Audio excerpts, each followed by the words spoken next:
Federal politics now, and the post-budget opinion polls are out, and despite a slight bounce, there's not much good news for Labor.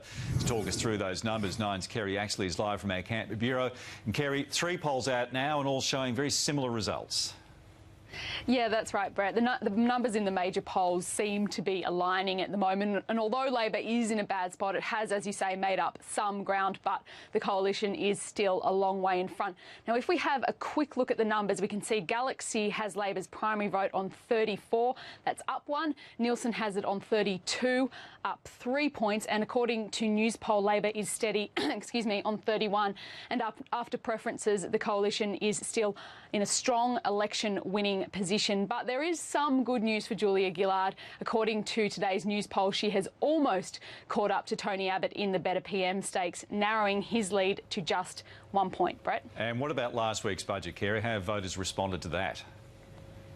Well, a Newspoll asked voters how they thought that this year's budget, or the measures in this year's budget, would affect their personal financial position over the next 12 months, and 44% think that the budget will make them worse off, and just 11% think that they will be better off, and 30% are undecided.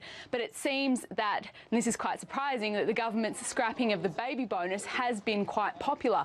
According to Galaxy Research, 64% of the voters that they surveyed are all for the scrapping of it, and just 22% are against. And Galaxy also found that more voters consider Shadow Treasurer Joe Hockey to be a better economic manager rather than Wayne Swan, and more believe that Mr Hockey is more likely to deliver a budget surplus, Brett. But it's not going all the coalition's way. One of Tony Abbott's staff members has had a bit of a run-in with the law.